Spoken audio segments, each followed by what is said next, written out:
معزز خواتین و حضرات، السلام علیکم۔ آپ کا میزبان ڈاکٹر آصف جان آپ کے پسندیدہ پروگرام نور حیات کو لے کر آپ کی خدمت میں حاضر ہے۔ دوستو، آپ کو یاد ہوگا کہ پچھلے پروگرام میں ہم نے جناب مرقس کے انجیلی بیان کے 13ویں باب کا احاطہ کیا تھا، اور آپ کو یہ بھی یاد ہوگا کہ یہ باب جناب مسیح کی پیشگوئیوں سے متعلق تھا، وہ نبوت جو انہوں نے ہیکل کے بارے میں کی اور وہ نبوت جو انہوں نے اپنی آمد ثانی کے بارے میں کی۔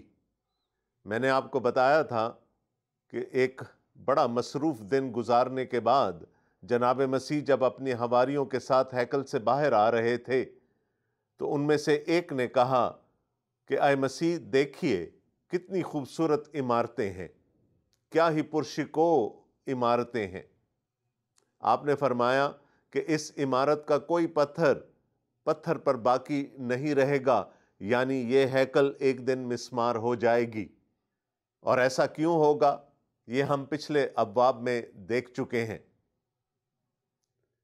وہ دین جو خدا تعالیٰ نے عطا فرمایا، وہ شریعت جس کی تعلیم جناب موسیٰ نے عطا کی، جناب مسیح کے دور کے آتے آتے اس دین کی شکل اس قدر بگڑ چکی تھی کہ جناب مسیح نے کہا یہ ہیکل جو اس دین کا مرکز ہے، جو اس دین کا نشان ہے، یہ باقی نہیں رہے گی۔ ہم دیکھ چکے تھے کہ کس طرح یہودی مذہبی علماء کی تعلیمات بگڑ چکی تھی، کس طرح سے بدعات اس دین میں داخل ہو چکی تھی، اور یہاں جناب مسیح نے فرمایا کہ نہ اب اس مذہب کی ضرورت رہے گی اور نہ اس مذہب سے وابستہ کسی بھی عمارت کی یا کسی بھی اور شے کی۔ جناب مسیح کے شاگردوں نے تنہائی میں ان سے 2 سوالات کیے۔ انہوں نے جاننا چاہا کہ یہ واقعات کب ہوں گے، ہیکل کب مسمار ہوگی، اور دوسرا سوال ان کا جناب مسیح کی آمد ثانی کے بارے میں تھا۔ میں نے آپ کو پچھلے پروگرام میں بتایا تھا کہ ان دونوں واقعات کے لیے جناب مسیح نے صرف ایک نشانی عطا کی۔ انہوں نے کہا یہ ہیکل اس وقت مسمار ہوگی جب یروشلم کا محاصرہ کر لیا جائے گا، جب وہ اجاڑ دینے والی مکروہ چیز جس کا ذکر دانییل نبی نے اپنے صحیفے میں کیا تھا، وہ اس جگہ پر رکھ دی جائے گی جہاں پر اس کا رکھا جانا روا نہیں۔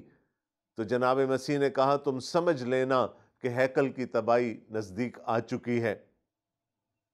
میں نے آپ کو بتایا تھا کہ اس ہیکل کی مرکزی عمارت میں کسی غیر یہودی کا داخلہ ممنوع تھا، یہاں تک ممنوع تھا کہ اس کو اپنی زندگی کی قیمت چکانی پڑتی۔ کوئی غیر یہودی ہیکل کی مرکزی عمارت میں داخل نہیں ہو سکتا تھا۔ میں نے آپ کو یہ بھی بتایا تھا کہ رومی حکومت نے 66 عیسوی سے لے کر 70 عیسوی تک ایک بغاوت کی سرکوبی کرنے کے لیے یروشلم کا محاصرہ کیا۔ یہ محاصرہ نہایت ہی شدید تھا، اور پھر آخر کار رومی فوجیں یروشلم میں داخل ہو گئیں، اور جنرل تتس کی قیادت میں وہ فوجیں ہیکل کے اندر تک آ گئیں، اس مرکزی مقام تک آ گئیں جہاں غیر یہودیوں کا آنا ممنوع تھا۔ انہوں نے وہاں پر جانوروں کی جگہ کاہنوں کو ذبح کیا اور انسانی خون اس جگہ بہا جہاں پر کہ جانوروں کا خون بہایا جاتا تھا۔ جناب مسیح نے فرمایا ایک نشانی ہے، جب ایسا ہو تو سمجھ لینا کہ ہیکل مسمار ہونے کا وقت آ گیا ہے۔ اور جیسا کہ جناب مسیح نے فرمایا یہ سب کچھ منوان اسی طرح سے 70 عیسوی میں ہو چکا۔ اس کے بعد جناب مسیح نے فرمایا کہ میری دوسری آمد ثانی کا بھی ایک ہی نشان ہوگا۔ اگرچہ کہ بہت ساری افواہیں پھیلائی جائیں گی، لوگ کہیں گے کہ مسیح یہاں آ چکے ہیں یا وہاں آ چکے ہیں، یا فلانے دن یا فلانی تاریخ یا فلانے سال میں آئیں گے، لیکن جناب مسیح نے فرمایا ان میں سے کسی ایک افواہ کا بھی اعتبار نہ کیا جائے، کیونکہ انہوں نے کہا کہ میرے آنے کی ایک نشانی ہوگی، اور وہ یہ جب لوگ مجھے فرشتوں کے ساتھ بادلوں پر اترتے ہوئے دیکھیں گے تو سمجھ لینا کہ میری آمد ثانی ہونے والی ہے۔ ایک نبوت پوری ہو چکی، اور اس نبوت کا پورا ہونا ہی اس بات کا یقین دلاتا ہے کہ جناب مسیح نے اپنی آمد ثانی کے بارے میں جو نبوت کی وہ بھی اسی طرح سے پوری ہوگی جیسا انہوں نے فرمایا۔ اس کے علاوہ جناب مسیح نے کہا کہ ہر دور میں 70 عیسوی سے لے کر میری آمد ثانی کا جو ایک زمانہ ہے، اس زمانے کے ہر دور میں جنگیں ہوں گی، لڑائیاں ہوں گی، جنگوں کی افواہیں ہوں گی، قوم قوم پر اور سلطنت سلطنت پر چڑھائی کرے گی، کال پڑیں گے، بھونچال آئیں گے۔ لیکن دوستو، میں نے آپ کو پچھلے پروگرام میں بھی بتایا تھا کہ یہ جناب مسیح کی آمد ثانی کی نشانیاں نہیں ہیں، یہ ہر دور میں ہوگا۔ اور آپ اگر تاریخ کو اٹھا کر دیکھ لیں تو کون سا ایسا دور ہے جس میں کوئی بڑی جنگ نہ ہوئی ہو؟ کون سا ایسا دور ہے جس میں قحط نہ آیا ہو؟ یا کون سا ایسا دور ہے جس میں بھونچال نہ آئے ہوں؟ اس کے علاوہ جناب مسیح نے اپنے شاگردوں کو، اپنے پیچھے چلنے والوں کو بھی خبردار کر دیا کہ ان کے ساتھ کیا ہوگا۔ جناب مسیح نے کہا ہر دور میں سچے ایماندار ستائے جائیں گے، وہ اذیت اٹھائیں گے، وہ بادشاہوں کے سامنے اور عدالتوں میں پیش کیے جائیں گے، وہ عبادت خانوں میں مارے کوٹے جائیں گے، اور یہ سب کچھ ہونا بھی ثابت ہے، اور کوئی ایسا دور نہیں گزرا جس میں جناب مسیح کی کلیسیا نے اذیت نہ اٹھائی ہو۔ تو دوستو، ایک واقعہ گزر چکا، ایک ہوگا، اور ہر دور کے لیے ہمیں پہلے سے تیار کر دیا گیا کہ کیا ہوگا۔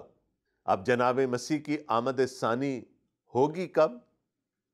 اس کے بارے میں جناب مسیح نے خود فرما دیا جناب مرکز کے انجیلی بیان کے 13ویں باب کی 32ویں آیت میں کہ اس گھڑی کی بابت کوئی نہیں جانتا، نہ آسمان کے فرشتے، نہ بیٹا، بلکہ باپ۔ جناب مسیح نے صریحاً یہ فرما دیا کہ اس گھڑی کی بابت کوئی نہیں جانتا، کوئی یہ نہیں بتا سکتا کہ وہ وقت کب آئے گا۔ اس کا علم صرف اور صرف خدا تعالیٰ کے پاس ہے۔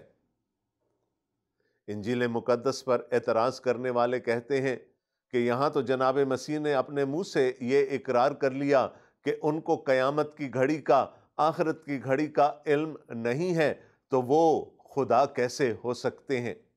کس کی بات اٹل ہے، کس کی بات امر ہے، کس کی بات ٹل نہیں سکتی؟ اور اس کا ایک ہی جواب ہے جس پر میں اور آپ سب متفق ہوں گے، وہ خدا تعالیٰ کی ذات ہے جس کے منہ سے نکلا ہوا قول کبھی بھی ٹل نہیں سکتا۔ اور یہاں بیان کی خوبصورتی دیکھیے کہ ایک ہی آیت میں اپنی الوہیت ظاہر کر دی اور دوسری آیت میں اپنی بشریت ظاہر کر دی۔ انہوں نے کہا الوہیت میں میری بات کبھی نہیں ٹل سکتی، لیکن اس کے ساتھ یہ بھی فرما دیا کہ اپنی بشریت کے زمانے میں شاید میں اس گھڑی کے بابت نہ بتا سکوں جس کا علم صرف اور صرف خدا تعالیٰ کے پاس ہے۔ اس کو آپ تجاہل عارفانہ بھی کہہ سکتے ہیں۔ تو جناب مسیح نے ایک ہی سانس میں دو باتیں فرما دیں، ایک آیت میں اپنی الوہیت کا اظہار کر دیا، دوسری میں اپنی بشریت کا۔ ان کا یہ کہہ دینا کہ اس گھڑی کے بابت ان کو علم نہیں، یقیناً اس بات کا ثبوت نہیں کہ ان کی ذات میں الوہیت نہیں پائی جاتی تھی۔ وہ کامل انسان اور کامل خدا ہیں۔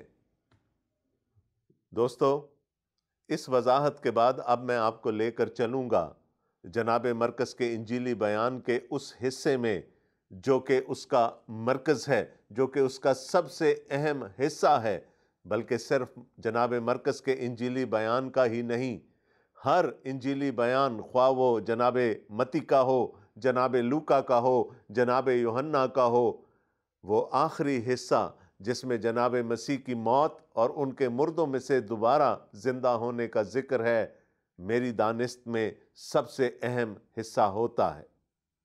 آپ کو یاد ہوگا کہ جناب مسیح کے ساتھ چلتے چلتے ہم یروشلم میں داخل ہوئے تھے، اور یروشلم میں ان کا ایک فقید المثال استقبال ہوا تھا۔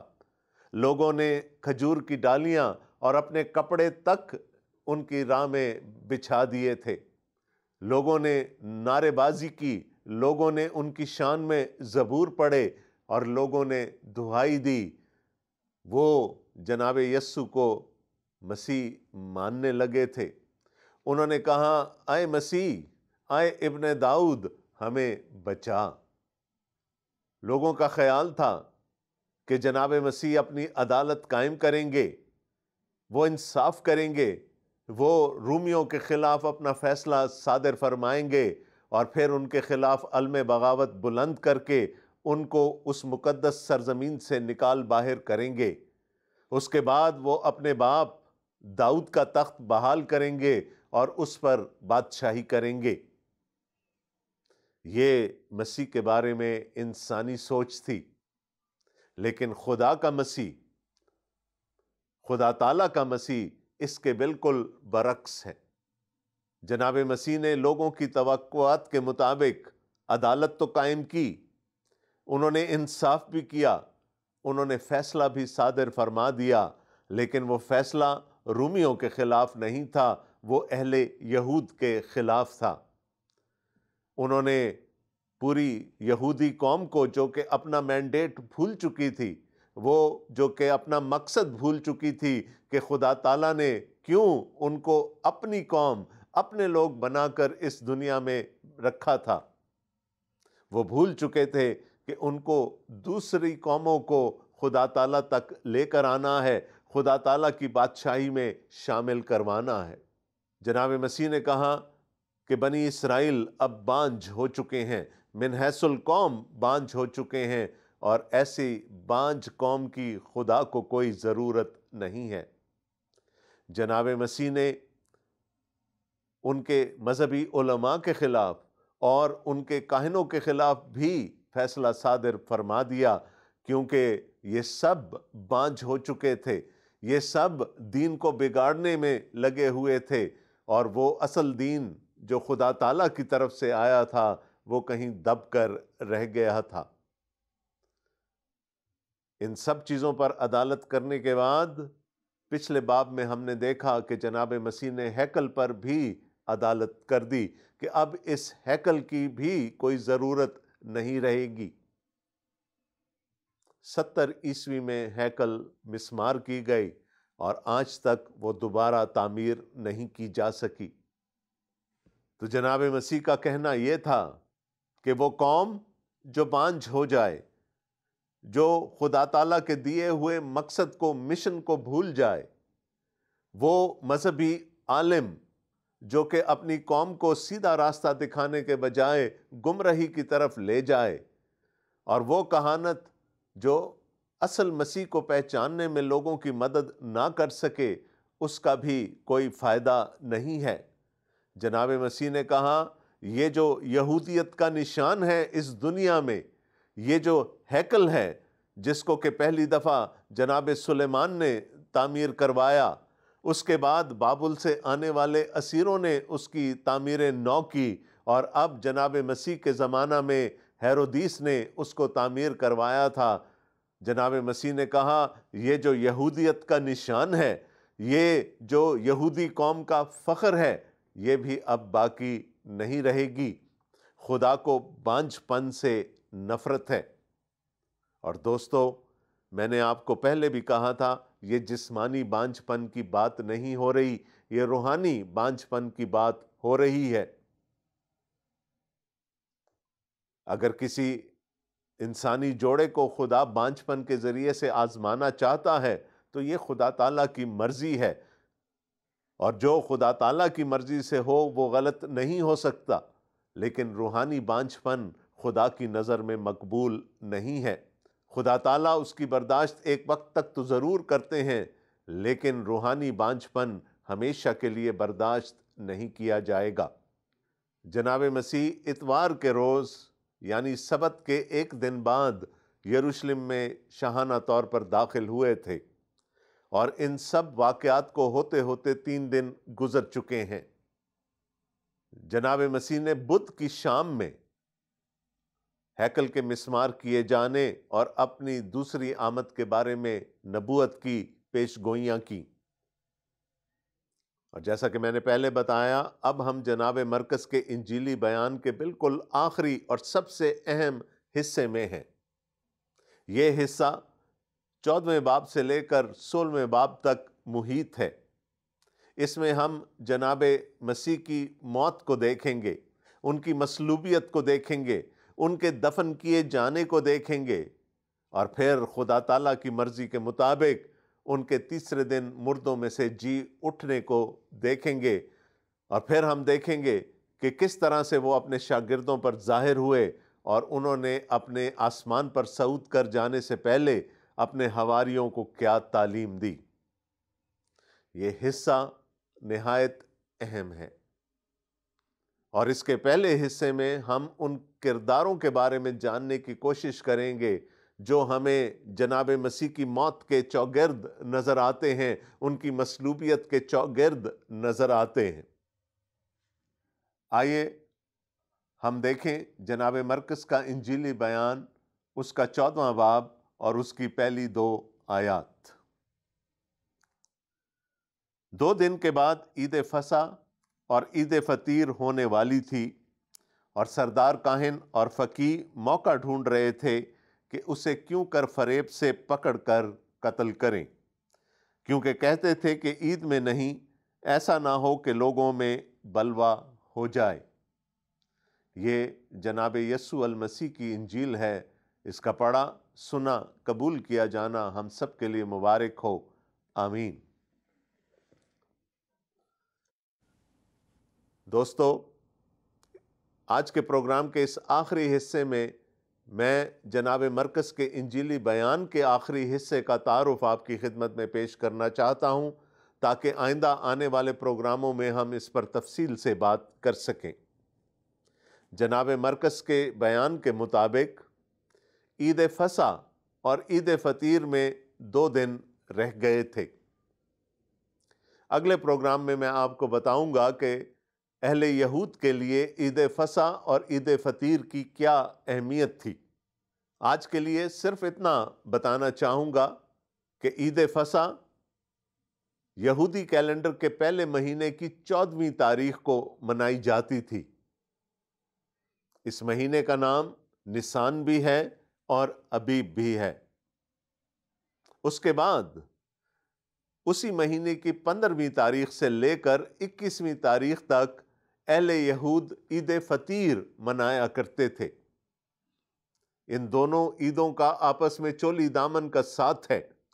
14 نسان کو عید فصح اور اس کے بعد 15ویں نسان سے لے کر 21ویں نسان تک عید فطیر منائی جاتی تھی، اور جناب مرقس ہمیں بتا رہے ہیں کہ عید فصح میں ابھی 2 دن باقی تھے، یعنی یہ بھی اس بدھ کی شام کا ہی ذکر ہے۔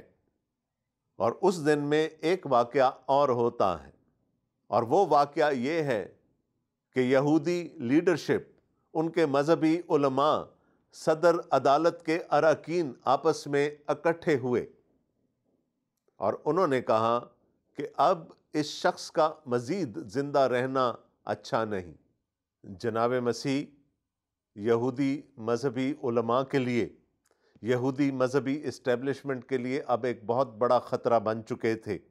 جناب مسیح کا یروشلم میں داخلہ اور اس کے بعد کے ہونے والے تمام واقعات یہودی مذہبی اسٹیبلشمنٹ کے لیے، ان کے مذہبی رہنماؤں کے لیے ایک بہت بڑی خطرے کی گھنٹی تھی۔ وہ یہ سمجھنے لگے تھے کہ لوگ اب آپ کو مسیح ماننے لگے تھے۔ اگر وہ اس نتیجے تک نہیں بھی پہنچے تھے کہ آپ مسیح ہیں، تو پھر بھی وہ آپ کو ایک بڑا نبی مانتے تھے۔ یہودی مذہبی اسٹیبلشمنٹ کبھی بھی یہ برداشت نہیں کر سکتی تھی کہ لوگ ان کے چنگل سے نکل کر ایک اور شخص کے پیچھے چلنے لگ جائیں۔ ان کو اپنی دکان بند ہوتی ہوئی نظر آئی، اس لیے انہوں نے اکٹھے ہو کر، اور یہاں اگر آپ دیکھیں تو لکھا ہے کہ سردار کاہن، باقی کاہن اور فقیہ آپس میں اکٹھے ہوئے، یعنی صدر عدالت کے اراکین آپس میں اکٹھے ہوئے، یہودیوں کے تمام مذہبی علماء آپس میں اکٹھے ہوئے، اور انہوں نے کہا کہ اب اس شخص کی زندگی ہمارے لیے سب سے بڑا خطرہ ہے۔ انہوں نے یہ فیصلہ کیا کہ اب جناب مسیح کو موت کے گھاٹ اتار دیا جائے۔ لیکن چونکہ اس وقت عید فصح کی تیاری چل رہی تھی یروشلم میں، یروشلم کی آبادی دگنی یا تگنی ہو چکی تھی، کیونکہ لوگ پورے اسرائیل سے عید فصح منانے کے لیے یروشلم میں آیا کرتے تھے۔ وہ ڈرتے تھے کہ کہیں بلوا نہ ہو جائے، اس لیے انہوں نے سوچا کہ یہ عید گزر جائے، عید فصح گزر جائے، عید فطیر گزر جائے، تو اس کے بعد ہم اس شخص کو پکڑوا کر قتل کروا ڈالیں گے۔ یہ تو ایک انسانی منصوبہ تھا، یہ یہودی مذہبی علماء کی سوچ تھی، یہ تو وہ پلاٹ تھا جو کہ یہودی مذہبی اسٹیبلشمنٹ نے بنایا۔ لیکن خدا کا منصوبہ کیا تھا؟ خدا کا منصوبہ یہ تھا کہ جناب مسیح اسی عید فصح میں قربان کیے جائیں، اور خاص اسی وقت ان کی موت واقع ہو جس وقت فصح کے برے ذبح کیے جاتے تھے۔ انسانی منصوبہ ایک طرف، خدا تعالیٰ کا منصوبہ ایک طرف۔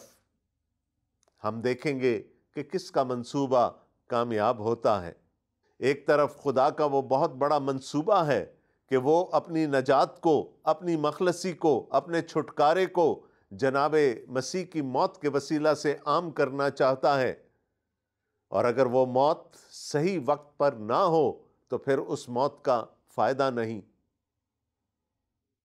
انسان ڈر رہا ہے کہ یہاں تو خلقت ہے، ہجوم ہے، اگر ان دنوں میں جناب مسیح کو پکڑوایا گیا یا ان کے قتل کی بات کی گئی تو لوگ بغاوت کر اٹھیں گے۔ جیسا میں نے پہلے کہا، دیکھتے ہیں کس کا منصوبہ کامیاب ہوتا ہے۔ دوستو، آج کا پروگرام اختتام پذیر ہے۔ ہماری آپ سے ہمیشہ یہ درخواست رہی ہے کہ آپ کسی نہ کسی حوالے سے ہم سے رابطہ ضرور کیجئے۔ ہمارے رابطے کی تمام تر تفصیلات آپ کی اسکرین پر نمودار ہو رہی ہوں گی۔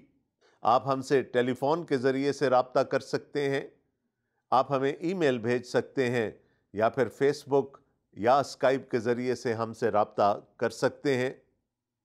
ہمیں اپنی قیمتی آراء سے نوازیں، اپنے مشورے دیں تاکہ ہم اس پروگرام کو مزید بہتر بنا سکیں۔ اور ہاں، اگر آپ کو انجیل شریف چاہیے یا بائبل مقدس چاہیے تو ہمیں اپنا نام اور پتہ لکھ بھیجیے اس درخواست کے ساتھ۔ ہماری کوشش ہوگی کہ انجیل شریف یا بائبل مقدس آپ کی خواہش کے مطابق آپ تک پہنچ پائے۔ آخر میں میری وہی دعا ہے، خدا تعالیٰ مجھے اور آپ سب کو اپنے حفظ و امان میں رکھیں، ہم پہ اپنے فضل کو، اپنے کرم کو جاری رکھیں، اور ہمیں دوسروں کے لیے اپنے کرم کا، اپنے فضل کا وسیلہ بنائیں۔ آمین۔ اس دعا کے ساتھ آپ کا میزبان ڈاکٹر آصف جان اگلے پروگرام تک کے لیے آپ سے اجازت چاہتا ہے۔ خدا حافظ۔